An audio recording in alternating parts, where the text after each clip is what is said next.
please subscribe and don't forget to press the bell icon to get notified whenever we upload a new video. नमस्कार, आप देख रहे हैं कच्चा चिट्ठा। मैं हूं आपके साथ प्रीति रघुनंदन। आतंकवाद के गढ़ पाकिस्तान पर जैसे जैसे आतंक पर लगाम लगाने का दबाव बढ़ रहा है, उसके वजूद पर भी खतरा बढ़ता जा रहा है, क्योंकि पाकिस्तान अमेरिका और दूसरे देशों से मिलने वाली मदद पर ही जिंदा है। लेकिन ट्रंप प्रशासन ने पाकिस्तान को दी जाने वाली आर्थिक मदद रोक दी है, जिससे उसकी अर्थव्यवस्था बुरी तरह चरमरा रही है। अब खुद को बचाने के लिए पाकिस्तान ने फरेब का एक नया जाल बनाया है, जिससे वो अमेरिका को चकमा देने की कोशिश कर रहा है।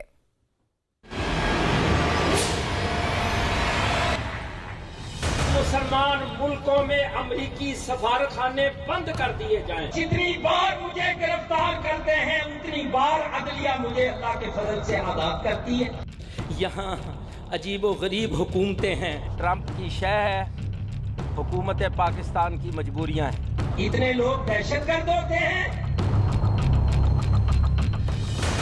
आतंक के गढ़ पाकिस्तान पर वजूद मिटने का खतरा। अमेरिका की मदद बंद होने से खाली हुआ पाकिस्तान का खजाना। कश्मीर में आतंकवाद पर लगाम लगने से कंगाल हुई आईएसआई।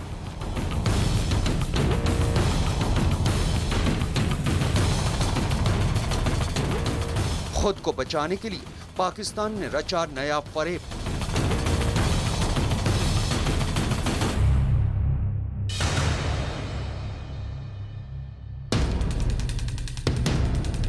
आतंकवाद पर पाकिस्तान की दोहरी चाल का पर्दाफाश होने के बाद दुनिया उससे लगातार दूरी बना रही है।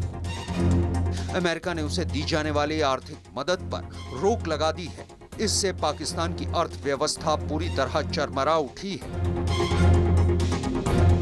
पाकिस्तान ने अपनी अर्थव्यवस्था और अपना वजूद बचाने के लिए पूरी ताकत झोंक दी, लेकिन आतंकियों पर लगाम लगाने की हिम्मत नहीं कर सका।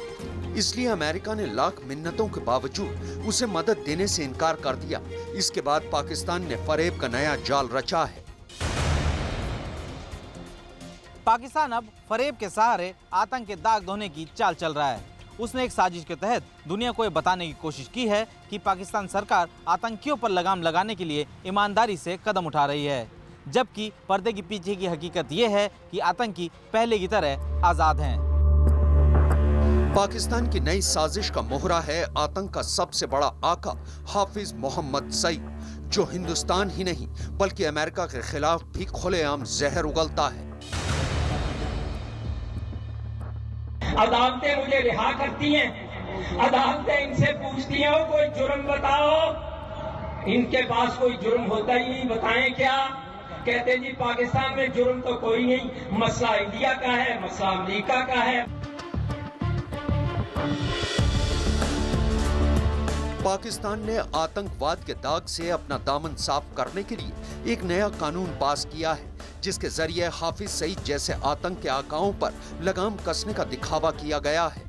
पाकिस्तान के नए कानून के मुताबिक संयुक्त राष्ट्र ने जिन संगठनों पर पाबंदी लगाई है, अब पाकिस्तान सरकार उन पर कार्रवाई कर सकेगी। यही नहीं, जिन लोगों को यूएन ने अंतर्राष्ट्रीय आतंकी घोषित कर दिया है, उन पर मुकदमा चल सकेगा।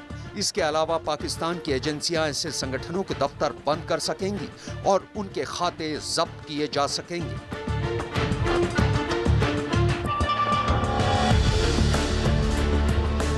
पाकिस्तान ने इस नए कानून के जरिए दुनिया को यह संदेश देने की कोशिश की है कि वो आतंकवाद पर लगाम लगाने की ईमानदार कोशिश कर रहा है, लेकिन सच्चाई जरा हटकर है। साफ तौर पे मैं तो कह रहा हूँ, उसकी कोशिश है कि किसी ना किसी तरीके से ये जो फाइनेंशियल एक्शन टास्क फोर्स है, इसकी सैंक्शन से बच जाए। ये 3 दिन की मीटिंग है जो संडे को स्टार्ट हो रही है पेरिस में, और साफ तौर पे लगता है ये जो अमेरिका की तरफ से सैंक्शन है, उससे भी 100 गुना ज़्यादा सैंक्शन लग सकती है, जिससे पाकिस्तान की इकोनॉमी कंप्लीटली कोलैप्स हो जाएगी। पाकिस्तान के इस नए कानून का मकसद ट्रंप प्रशासन को मनाना है। अमेरिका ने जब से पाकिस्तान को दी जाने वाली 1600 करोड़ रुपए की आर्थिक मदद पर रोक क्या लगाई, पाकिस्तान की अर्थव्यवस्था ही चरमरा गई है। ट्रंप प्रशासन ने 2 टूक शब्दों में पहले ही साफ कर दिया है कि जब तक पाकिस्तान आतंकवाद पर लगाम नहीं लगाता, उसे एक भी पैसा नहीं दिया जाएगा। अब पाकिस्तान अमेरिका की आंखों में धूल झोंकने के लिए इस नए कानून के बनाने का दिखावा कर रहा है।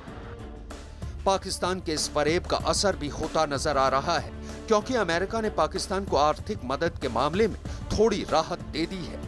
आतंकियों पर कार्रवाई के नाम पर पाकिस्तान का नया कानून आते ही अमेरिका ने 2019 के बजट में पाकिस्तान को थोड़ी राहत दे दी है। ट्रंप प्रशासन ने 33 करोड़ डॉलर की मदद देने का ऐलान किया है, जिसमें 8 करोड़ डॉलर सैन्य सहायता के नाम पर दिए जाएंगे।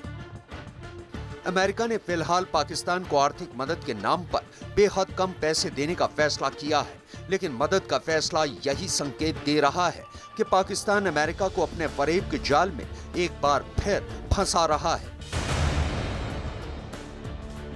जो 37 देशों की है, ये कहा उन्होंने क्या कहा है, एलईटी, जैश ए मोहम्मद और एक और इंस्टीट्यूशन, फाइनेंशियल इंस्टीट्यूशन और हाफिज सईद। इसमें तालिबान या अलकायदा या हक्कानी नेटवर्क नहीं है। तो अमेरिका कह रहा है अगर आप हक्कानी नेटवर्क के खिलाफ कार्रवाई करो शुरू, तालिबान और अलकायदा के साथ में करो, तो ये एंड में। पाकिस्तान ने जिस तरह अमेरिका की आंखों में धूल झोंकी है, ठीक उसी तरह वो दुनिया के दूसरे देशों को भी अपने जाल में फंसाना चाहता है। आने वाले वक्त में वो अपने नए कानून को दुनिया के कई मंचों पर हथियार की तरह इस्तेमाल करने वाला है। साथ ही इसकी आड़ में भारत के खिलाफ भी बड़ी साजिश रच रहा है।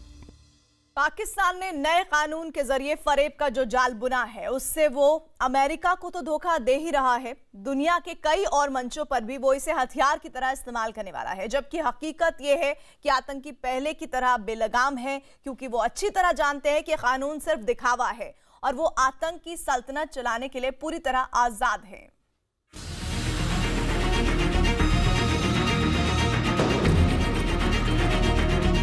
पाकिस्तान ने कानून बनाकर बुना फरेब का नया जाल। अपने नए कानून से दिया अमेरिका को धोखा। दुनिया को भी नए कानून से ठगने की तैयारी। पाकिस्तान अपने फरेब के कानून से अमेरिका की आंखों में धूल झोंकने में कामयाब हो गया है। इसके जरिए वो अमेरिका को कुछ हद तक ये समझाने में कामयाब भी रहा है कि पाकिस्तान सरकार आतंकवाद के खिलाफ कदम उठा रही है।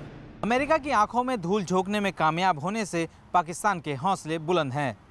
पाकिस्तान इस नए कानून के जरिए दुनिया के कई देशों को बेवकूफ़ बनाने की साजिश रच रहा है। पाकिस्तान इस नए कानून को अंतर्राष्ट्रीय मंच पर एक हथियार की तरह इस्तेमाल करने वाला है। आतंकवाद के खिलाफ कदम उठाने का पाकिस्तान ने जो दिखावा किया है, उसका पहला इस्तेमाल वो फ्रांस में करने जा रहा है, जहां 18 फरवरी से फाइनेंशियल एक्शन टास्क फोर्स यानी FATF की बैठक होने वाली है, जो मनी लॉन्ड्रिंग जैसे मामलों की निगरानी करता है। पाकिस्तान नए कानून से टास्क फोर्स की आंखों में धूल झोंकने की तैयारी कर रहा है।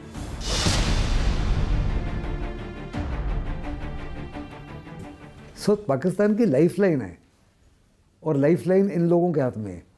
पिछली बारी ब्यूनस आयर्स में मीट हुई थी, उसमें केवल और केवल चाइना इसको बचा सका। इसमें भी यूनानिमस डिस्कशन होती है, लेकिन डिसीजन होती है जैसे NSG में होती है। लेकिन इसमें पाकिस्तान को अपने साथ 3 देशों को शामिल करना है।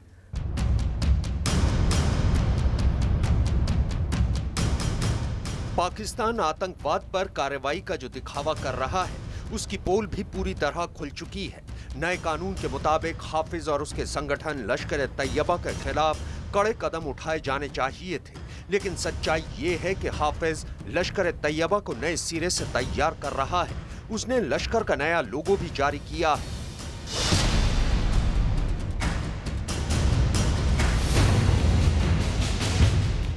ये लश्कर-ए-तैयबा का नया लोगो है, जिसमें चिनार की पत्ती और जम्मू कश्मीर लिखा हुआ है। यानी हाफिज अब कश्मीर में अपनी पूरी ताकत झोंकने वाला है। कुछ देर तक तो हाफिज सईद को अपनी गतिविधियां रोकनी पड़ेंगी, कुछ समय तक तो उसके पर काटे जाएंगे। ये हमको देखना है कि उसके पर परमानेंटली काटे जा रहे हैं कि दुनिया को धोखा देने के लिए कुछ हफ्तों के लिए काटे जा रहे हैं। हाफिज के इस नए लोगों से साफ है कि पाकिस्तान कश्मीर को सुलगाने की बड़ी साजिश कर रहा है। एक तरफ वो आतंकियों पर लगाम लगाने का दिखावा कर रहा है तो दूसरी ओर उसने हाफिज को कश्मीर में आतंकवाद तेज करने का फरमान दिया है ताकि वारदात होने पर आतंक के दाग से खुद को बचाया जा सके।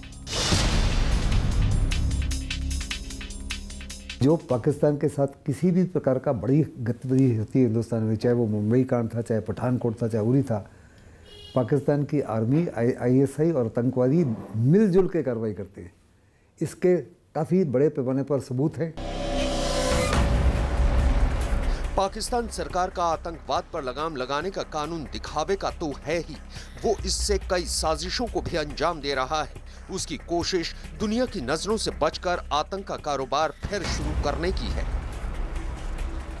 पाकिस्तान ने कानून बनाकर सिर्फ दुनिया की आंखों में धूल झोंकने की ही साजिश नहीं रची, बल्कि वो इसके जरिए आतंक का कारोबार भी नए सिरे से शुरू करना चाह रहा है। यही नहीं, पाकिस्तान सरकार बेहद शातिर तरीके से इस कानून से इस साल होने वाले आम चुनाव में फायदा लेने की तैयारी कर रहा है।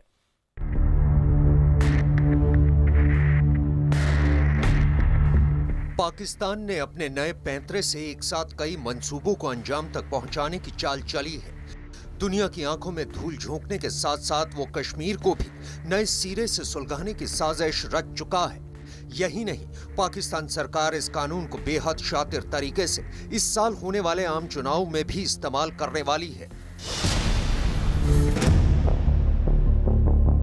जानकारों के मुताबिक अब इस कानून का डर दिखाकर पाकिस्तान सरकार हाफिज का समर्थन हासिल करने की कोशिश करेगी, क्योंकि हाफिज कट्टरपंथियों का सबसे बड़ा नेता है। साथ ही वो हाफिज के सियासत में उतरने का रास्ता भी बंद कर देगी ताकि चुनाव में इसका नुकसान ना हो। सिविल डिस्पेंसेशन ने तो कोर्ट्स को कहा है, इलेक्शन कमीशन को कहा है कि हाफिज सईद को इलेक्शन नहीं लड़ने दिया जाए। वो एक टेररिस्ट है, उसकी ऑर्गेनाइजेशन इंटरनेशनल है, उसको क्लियरेंस नहीं दी जाए। पाकिस्तान सरकार के नए कानून के मुताबिक हाफिज और उसके संगठनों के अलावा अल-कायदा, तहरीक तालिबान पाकिस्तान, लश्कर-ए-जंगी जैसे कई संगठनों के खिलाफ कार्रवाई की जा सकती है। लेकिन हाफिज की ही तरह सभी संगठन बिना रोक टोक अपनी करतूतों को अंजाम दे रहे हैं। इससे ये साफ है कि पाकिस्तान दुनिया के दबाव को कम करने के लिए सिर्फ दिखावा कर रहा है। पाकिस्तान के बड़े पत्रकार थे, उनसे जब ये बताया गया कि इस्माफिक का कार्रवाई की है तो उन्होंने कहा कि पाकिस्तान को ये भी नहीं पता आवाम को अभी तक कि इस्माफिक की ऑर्डिनेंस उनके प्रेसिडेंट ने साइन की है। आतंकवाद पाकिस्तान के लिए तिजोरी भरने का जरिया तो है ही, इसके साथ ही वो इसके सहारे बहुत से मंसूबों को अंजाम देता है। इस तरह आतंकवाद पाकिस्तान के लिए उसकी तलवार भी है और ढाल भी।